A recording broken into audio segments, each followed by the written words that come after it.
کوئی شکر کی پٹی بھی باندھ نہیں تھا. حضرت ایوب 18 سال بیمار رہے. زوجہ کہنے لگی دعا کر لو, تو آپ فرمانے لگے بی بی سے کہ صحت کتنی دیر رہی؟ اس نے کہا 60 سال.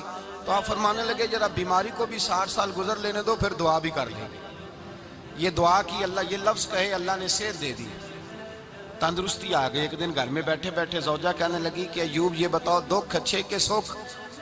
آپ فرمانے لگے سارے دن ہی اللہ کے ہیں, پر دکھ بڑے اچھے تھے. مجھ سے پوچھو تو دکھ بڑے اچھے تھے. کہا کس طرح؟ تو حضرت ایوب فرمانے لگے جب میں بیمار تھا تو 24 گھنٹے میں ایک دفعہ میرا رب میرا حال پوچھا کرتا تھا. ایک دفعہ میرا اللہ پوچھتا تھا ایوب تیرا حال کیا ہے؟ فرماتے ہیں 12 گھنٹے تو لذت ہی رہتی تھی کہ میرے رب نے میرا حال پوچھ لیا, اور اگلے 12 گھنٹے میں انتظار کرتا تھا مالک حال دوبارہ کب پوچھے گا. فرمانے لگے اب صحت تو ہو گئی ہے, پر اب میرا رب میرا حال تو نہیں نہ پوچھتا. بھائی مشکلات جو ہوتی ہیں وہ تو تجھے سجا دیتی ہیں, سوار دیتی ہیں. تجھے یاد آتا ہے کوئی اپنا, جب تجھے درد ہوتی ہے نا, تکلیف ہوتی ہے, پھر تیرا دل کرتا ہے کوئی کندھا ملے جہاں میں سر رکھ کے رہوں. پھر اسی لیے تو کسی درویش سے کسی نے پوچھا تھا اپنا کون ہوتا ہے؟ تو کہا جو تجھے دکھ کے وقت یاد آئے وہ تیرا اپنا ہے. جو تجھے عین آزمائش کے وقت یاد آئے اور تجھے اس کا نمبر فوراً تیرے موبائل پہ چلنے لگے, وہ تیرا اپنا سجن ہے جس کو تو دکھ کے وقت یاد کرے.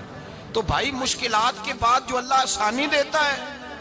حضرت ابراہیم کو آگ میں بھی پھینکا گیا, حضرت ابراہیم علیہ السلام کو ستایا بھی گیا, نکالا بھی گیا, لیکن جب ان مشکلات سے گزرے تو میرا رب فرماتا ہے وَإِذِ ابْتَلَىٰ إِبْرَاهِيمَ رَبُّهُ بِكَلِمَاتٍ فَأَتَمَّهُنَّ قَالَ إِنِّي جَاعِلُكَ لِلنَّاسِ إِمَامًا. کہا جب ابراہیم پورے اترے تو پھر ہم نے انہیں امام بنا دیا. یا اللہ کس طرح کی امامت دی؟ فرمایا میں نے اتنی اعلیٰ شان عطا کی ہے کہ اپنے لاڈلے رسول کو جناب ابراہیم کی نسل میں پیدا فرما دیا ہے. میں نے مصطفیٰ کو ان کی نسل میں پیدا کر دیا, قیامت تک کے لیے ان کا وقار بڑھا دیا. اللہم صلی علی محمد وعلی آل محمد کما صلیت علی ابراہیم وعلی آل ابراہیم. ان کی عظمت بڑھا دی, اس لیے کہ جب وہ آزمائش سے گزر کر کے آئے پھر جو آسانی دی. میرے نبی پاک صلی اللہ علیہ وسلم نے دین ابراہیمی کی بہت ساری چیزوں کو رکھا, کہا میں ملت ابراہیمی پہ ہوں. جب کوئی مشکلات کو عبور کر کے آتا ہے, جب کوئی تکلیفیں سہ کر کے آتا ہے, اس کے لیے جو اجر ہوتا ہے, اس کے لیے جو پھر اللہ کتنی ذرا بڑی توجہ کیجئے گا. لوگ سمجھتے ہیں فلاں آدمی مشکل میں ہے تو شاید مشکل میں ہی رہے گا, فلاں آزمائش میں ہے تو شاید میرا اللہ فرماتا ہے ایک مشکل دے کے میں 2 آسانیاں بھی دوں گا. تم مشکل دیکھ رہے ہو, مشکل نہ دیکھو, وہ جو اس کو بعد میں آسانی آنے والی ہے, اور ڈبل جو میں اس پر نعمت کرنے والا ہوں اس کو دیکھو. حضرت یوسف کو بھائیوں نے کنویں میں ڈال دیا تھا, اور جب کنویں سے نکلے تو مصر کے بازاروں میں بکے, اور پھر زلیخا نے الزام لگایا تو حالات بگڑ گئے. حضرت یوسف کو جیل جانا پڑا. کتنی کٹھن زندگی تھی, لیکن میرے مالک کو کچھ اور ہی منظور تھا. کنویں میں گرنے والے, بازار میں بکنے والے, جیل میں جانے والے, الزام لینے والے جناب یوسف کو رب کریم نے اسی مصر کا بادشاہ بنا دیا. اللہ پاک نے اسی مصر کا حکمران بنا دیا. یاری تیری سونا ہے پر ازمیشاں تیریاں اگ, اے سونا پرکھیا جاوند آئی پہلو نال اگاں دے لگ. اس کے لیے تھوڑا سا جتن کرنا پڑتا, تھوڑے کٹھن حالات سے گزرنا پڑتا, تھوڑی آزمائشوں کا روپ دیکھنا پڑتا. ہم چاہتے ہیں کہ ہمیں چھیڑے کوئی نہ کوئی تکلیف نہ آئے, کوئی آزمائش. یہ ہو نہیں سکتا میرے بھائی, نامی کوئی بغیر مشقت نہیں ہوا. 100 بار جب عقیق کٹا تب جا کر نگی ہوا. ہم چاہتے ہیں کہ ہمیں کچھ بھی دقت نہ آئے, مشکلات نہ آئے, اور مشکلات تو انسان کو سنوارتی ہیں بھائی, وہ تو نکھارتی ہیں. کبھی پوچھا کرو جا کر کے کسی گندم کے دانے سے کہ تو کہاں سے ہو کے آیا ہے, کہاں سے نکل کے آیا ہے, تو وہ بتلائے گا کہ بڑے مشکل مراحل سے گزرا ہوں, اور پھر اللہ نے مجھے طاقت دی ہے کہ میں انسان کے وجود کا حصہ بناؤں. تو بھائی کٹھن مراحل, آزمائشیں, تکلیفیں, یہ انسان کو بڑا انسان بنا دیتی, یہ اس کے لیے ترقیوں کا پیش خیمہ ہوتی. ہمارے جوان پریشان ہو جاتے ہیں, عورتیں خاص کر کے اس بات پہ توجہ کریں, وہ بڑی جلدی غم لے جاتی ہیں. وہ کہتی ہیں جانے میرا کچھ ہوگا ہی نہیں, جانے میرا کچھ ہو ہی نہیں سکتا. میرے بھائی درجنوں اور بیسیوں لوگ ایسے ہیں جن کی اولادیں نہیں تھی لیکن نام ان کا ان سے بھی زیادہ ہے جو بڑے بڑے صاحب اولاد. حضرت خواجہ معین الدین اجمیری کو جانتے ہیں آپ لوگ؟ نہیں، جو جانتے ہیں وہ بولے جانتے ہیں جی؟ لو جی، کافی سارے جانتے ہیں، تھوڑے جی رہ گئے نا۔ جانتے ہیں نا خواجہ صاحب کو؟ ان کے کسی بیٹے کو جانتے ہوں؟ نہیں جانتے، نہیں جانتے، نہیں جانتے آپ ان کے بیٹے کو۔ حضرت خواجہ معین الدین اجمیری رحمت اللہ تعالیٰ علیہ کے بیٹے کو نہیں جانتے، لیکن ویسے آپ ہندوستان میں کسی آدمی کو چھیڑ کے دیکھیں، وہ کہے گا میں خواجہ صاحب کا روحانی بیٹا ہوں، میں اولاد۔ حضرت غوث اعظم رضی اللہ تعالیٰ عنہ کی اولاد کو کم لوگ جانتے ہیں، لیکن آپ ویسے کسی کو پوچھ کے دیکھیں 11ویں والا پیر کون ہوتا ہے، ہر آدمی ہاتھ اٹھا کے بتائے گا خدا کے فضل سے ہم پر ہے سایہ غوث اعظم کا، ہمیں دونوں جہاں میں ہے سہارا غوث اعظم۔ لوگ جھوم کے بتلائیں۔ میرے بھائی، یہاں لوگ پریشان ہو جاتے ہیں کہ اولاد ہوگی تو یہ ہوگا، فلاں ہوگا تو یہ ہوگا۔ بھائی ایسی کوئی بات نہیں۔ میرے پاس پیسے ہوتے تو میرا ابا بیماری سے فوت نہ ہوتا۔ جو مالدار ہوتے ہیں تو کیا وہ بچ جاتے ہیں؟ حضرت اسرائیل انہیں چھوڑ جاتے ہیں؟ او خدا کے بندے، تو کیسی بات کر رہا ہے؟ یاد رکھ، یہ جو آزمائشیں ہوتی ہیں، یہ جو تکلیفیں ہوتی ہیں، یہ جو تھوڑے سے مشکل حالات ہوتے ہیں۔ حضرت یونس علیہ السلام کی دوستی ہوگی حضرت جبریل امین سے، جناب جبریل ملنے آئے۔ حضرت یونس علیہ السلام فرمانے لگے جبریل میرا دل کرتا ہے مجھے اس بندے کی ملاقات کرا جو اللہ کا سب سے زیادہ عبادت گزار بندہ ہے۔ حضرت جبریل امین لے گئے دور دور فلسطین کے علاقے میں، اور لے جا کر ایک بندے سے ملاقات کرائی جس کی دونوں آنکھیں بھی کوئی نہیں تھی، دونوں بازو بھی کوئی نہیں تھی، دونوں پیر بھی کوئی نہیں تھی، اور اس بندے کی زبان پر لفظ بڑا کیا جاری تھے، یا اللہ تیرا شکر ہے، یا اللہ تیرا، بول کے کہیے یا اللہ تیرا، اے اللہ تیرا شکر ہے۔ شکر شکر کر رہا تھا۔ حضرت جناب سیدنا یونس علیہ السلام کہنے لگے میں نے تجھے عبادت گزار کو ملانے کو کہا تھا، تو کہاں لے آیا؟ حضرت جبریل کہنے لگے یا یونس، یہ ہر چیز جانے کے باوجود اپنے رب کی رضا پہ راضی ہے۔ اس وقت دنیا میں نبیوں کے بعد جس سے اللہ سب سے زیادہ پیار کر رہا ہے وہ یہی بندہ ہے، یہ اپنے رب کی رضا پہ راضی ہے۔ اے تن میرا کنگی ہووے تے میں زلف سجن دی واواں، تے پوش میرے دی جتی بن جائے تے میں یار دی قدمی آواں، مارو مارو مینو مار مکاؤ کوئی عذر نہ پیش لے آواں، تے جے سونا ہی میرے دکھ وچ راضی، جے سونا ہی میرے دکھ وچ راضی، جے سونا ہی میرے دکھ وچ راضی، تے میں سکھ نو چلے ڈاواں۔ مالک جب اس حال میں راضی ہے تو بس ٹھیک ہو گیا، ٹھیک ہو گیا۔ وصل اچھا ہے نہ فراق اچھا ہے، بس جس حال میں محبوب رکھے وہی حال اچھا ہے، بس جس حال میں انہوں نے رکھا بات ٹھیک ہو گئی۔ اس میں اب انسان شکوہ کرتے پھرے کہ یہ کس طرح ہے وہ کس طرح، اپنے آپ کو مطمئن رکھا ہے۔ مشکل کے بعد جو آسانی حضرت لقمان حکیم، ان کے نام پر قرآن مجید کی پوری سورت ہے۔ حضرت لقمان حکیم علیہ رحمہ آپ اپنے بیٹے کو نصیحت کر رہے تھے، کہنے لگے بیٹا کو مشکل آئے تو گھبرانا نہیں، کوئی مشکل آئے تو کرے بیٹوں کو سمجھ آ جائے کہ مشکل آئے تو، سمجھ آ رہی ہے بات کی، مشکل آئے تو۔ اور کیا خوبصورت جملے، بیٹے کو بٹھا کے کہتے ہیں بیٹا چھوٹی مشکل آئے گی تو اللہ بڑی مشکلات آسان کر دے گا، سمجھو چھوٹی مشکلات آئیں تو اللہ نے بڑی مشکلیں اس نے آسان کر دی۔ اور آپ کو بتاؤں اصل انسان ہوتا ہی وہ ہے جو مشکلوں میں جینے کا ڈھب سیکھ جاتا ہے، وہ بن جاتا ہے جو کرب کے حالات میں جینے کا سلیقہ سیکھ جائے۔ اپنے بچوں کو یہ سمجھانا، حضرت لقمان بیٹے مشکل آئے تو گھبرانا نہیں، بڑی کو ٹال دیتی ہے، وہ نیکی کا اور آسانی کا پیش خیمہ ہوتی ہے، اللہ اس کے بعد آسانی سمجھا رہے ہیں۔ کچھ دنوں کے بعد کہنے لگے آؤ فلاں اللہ کے نبی کی ملاقات کو چلیں، فلاں نبی علیہ السلام سے ملنے چلتے ہیں۔ اس زمانے میں جو نبی تھے ان سے ملنے چلے گئے، بیٹے کو بات یاد تھی، گھوڑے پہ بیٹھے، امام ابن جوزی نے اس کو لکھا ہے، گھوڑے پہ بیٹھے تھے دونوں کے پاس گھوڑے تھے۔ اب رستہ بہت زیادہ تھا، کھانا ساتھ لے لیا، پانی ساتھ لے لیا، رستہ لمبا تھا، صحرا کا علاقہ تھا۔ جب جانے لگے تو اتنی سخت گرمی ہوئی کہ گھوڑے بھی بے ہوش ہونے لگے، اچانک ایسی گرم لو چلی کہ گھوڑے بھی۔ اب دونوں باپ بیٹا جو تھے وہ بڑی جوش میں تھے کہ جانا ہی جانا ہے، گھوڑے سے اتر کر کے پیدل چلنے لگے۔ اب پیدل چلتے چلتے ذرا آگے گئے تو گرمی میں جتنا بندہ پیدل چلتا ہے اتنا پیاس بھی زیادہ لگتی ہے، تو پانی پیتے رہے، کھانا کھاتے رہے، کھانا پانی بھی ختم ہو گیا۔ تھوڑا آگے چلے نا، اس کے اندر تکلیف بڑی کہ حضرت جناب لقمان کے بیٹے کے پیر کے اندر ایک ہڈی پیوست ہو گئی، اتنی بڑی ہڈی تھی وہ اندر ہی چلی گئی پیر، خون کے فوارے گرنے لگے، بیٹا بے ہوش ہو گیا۔ حضرت لقمان اس کے سرانے بیٹھے تو بیٹا تھا نا، آنکھوں میں آنسو آ گئے۔ بیٹے نے آنکھ کھولی تو کہنے لگا ابا جی آپ تو صبر کرنے والے ہیں، آپ رو رہے ہیں۔ فرمایا بیٹے میں کیا کروں، میرے سینے میں جو دل ہے وہ ایک باپ کا دل ہے، تو باپ جو ہوا تیرا، تیری دکھ پر رونا آیا۔ بڑی مشکل سے دانت کے ساتھ ہڈی نکالی، ہڈی نکلی تو خون بھی چلا۔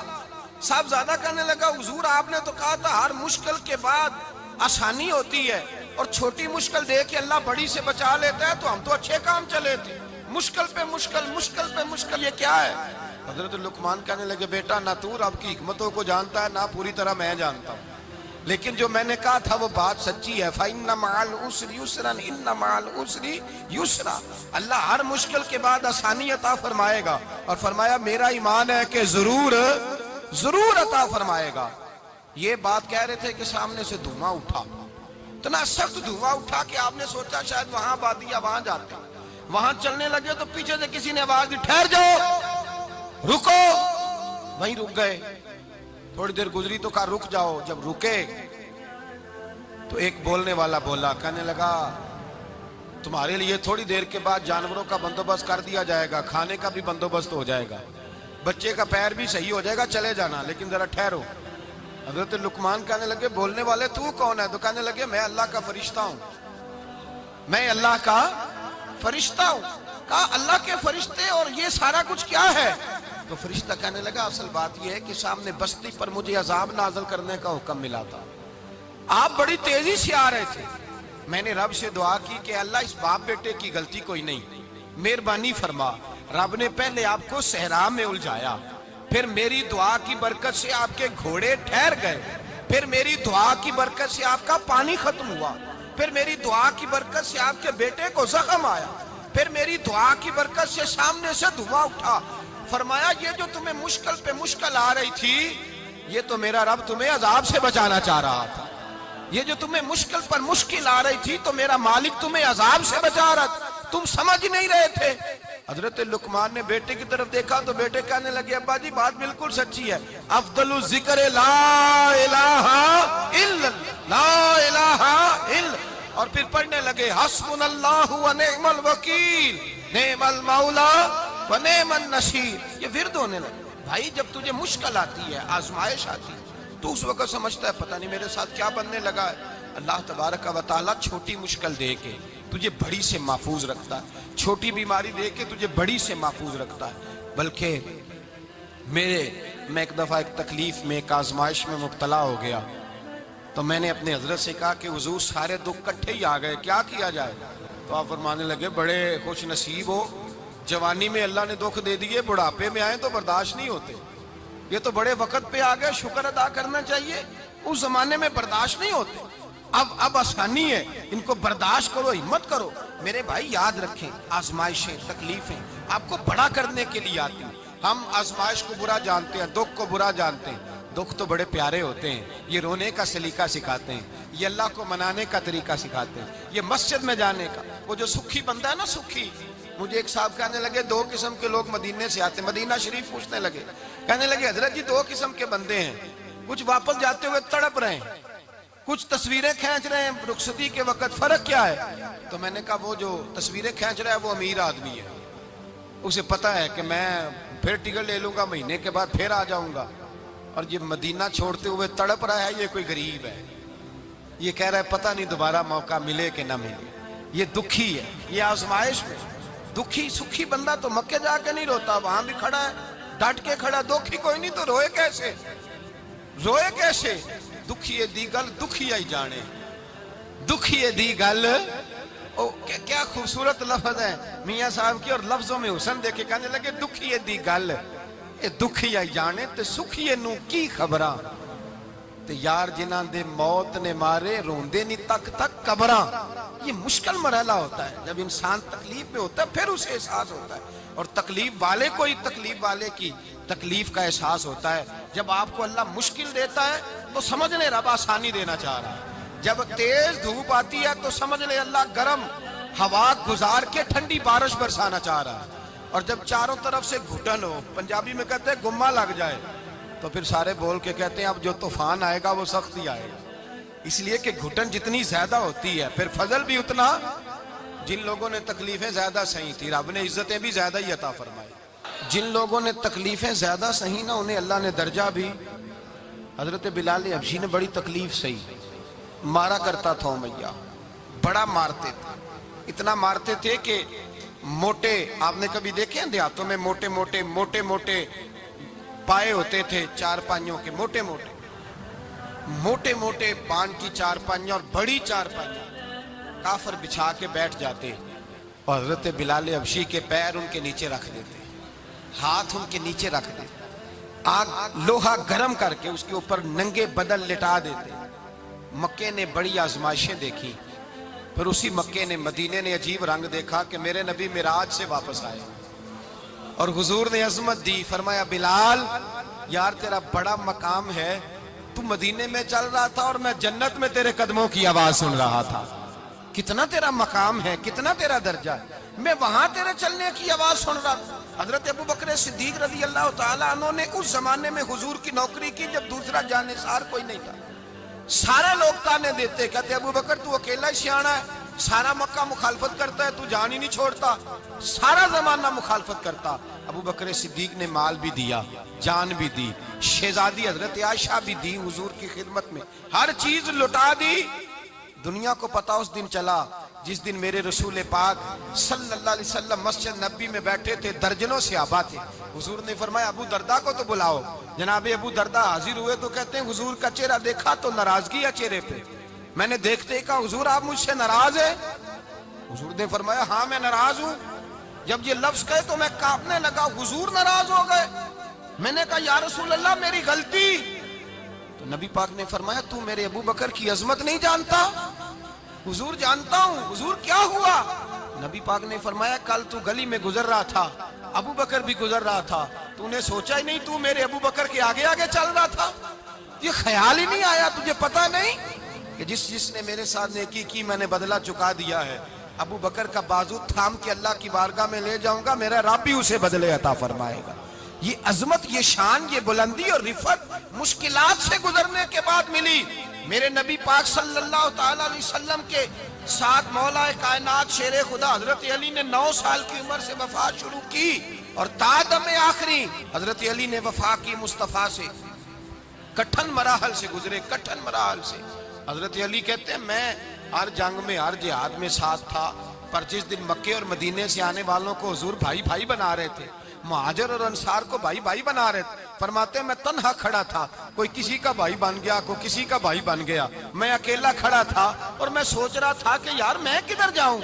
کہتے ہیں میں اس حد تک آیا کہ میرے آنسو بہنے لگے، لیکن میری مشکلات کو آسانی تب ملی جب مدینے کے چاند دھیرے سے اٹھے، میرے قریب آئے، میرا بازو تھاما اور فرمایا علی باقی سارے بھائی بھائی بن گئے ہیں، انت اخی فی الدنیا والآخرہ، تو میرا بھائی ہے، دنیا میں بھی میرا بھائی ہے، قیامت کے دن بھی میرا بھائی ہے۔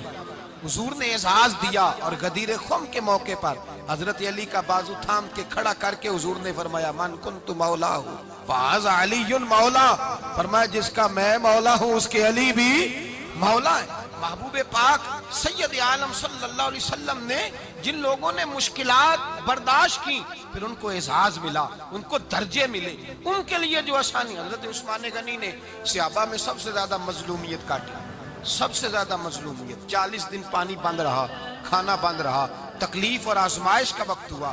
امام جلال الدین سیوطی رحمت اللہ تعالیٰ علیہ الحاویل الفتاوی میں لکھتے ہیں، کہتے ہیں جب حضرت عثمان غنی پر کھانا اور پانی بند تھا، ایک شام حضرت عبداللہ بن سلام ملنے گئے، اس شام، اس صبح جس شام حضرت سیدنا عثمان غنی شہید ہوئے، جناب عبداللہ ابن سلام کہنے لگے عثمان تیرا کیا حال ہے، کس پوزیشن میں ہے؟ تو کہتے ہیں جناب عثمان غنی کہنے لگے عبداللہ آج میں بڑا سکھ میں ہوں۔ کہا 40 دن بیت گئے، کھانا نہیں آیا، پانی نہیں آیا، تو آج کیوں سکھی ہو؟ فرمانے لگے آج مدینے کی سامنے والی گلی میں نے مصطفیٰ کا دیدار کیا ہے، اور نبی پاک صلی اللہ علیہ وسلم نے فرمایا عثمان اگر تو کہے تو تیرے لیے پانی کا بندوبست کر دیا جائے، تیری مشکل آسان ہو جائے، اور اگر تو کہے تو تیرے لیے وہ آسانی کی جائے کہ آج تو میرے پاس آ کے روزہ افطار کر لے۔ تو حضرت عثمان غنی کہنے لگے میں نے مصطفیٰ سے عرض کیا حضور مجھے یہاں کا سوکھ نہیں چاہیے، مجھے وہ آسانی چاہیے جو آپ کے پاس افطار سے ملے گی۔ فرمانے لگے آج میں رخصت ہو جاؤں گا، افطار رسول اللہ کے پاس کروں گا۔ حضرت عبداللہ ابن سلام فرماتے ہیں پھر اس شام حضرت عثمان شہید ہو گئے۔ لوگ کہنے لگے عثمان شہید ہو گئے، اور میں کہنے لگا نہیں، انہوں نے جا کے نبی پاک کے دسترخوان پہ روزہ افطار کر لیا ہے۔ روزہ افطار بھائی، پھر بعد میں جو آسانی ملی ان لوگوں، جو ان لوگوں کو درجات نصیب، کٹھن حضرت عبداللہ مزنی حضور کے غلام تھے، قبیلہ مزن کے رہنے والے، والد فوت ہو گئے، چچا نے پالا تھا، اسلام قبول کر لیا، چچا اسلام کا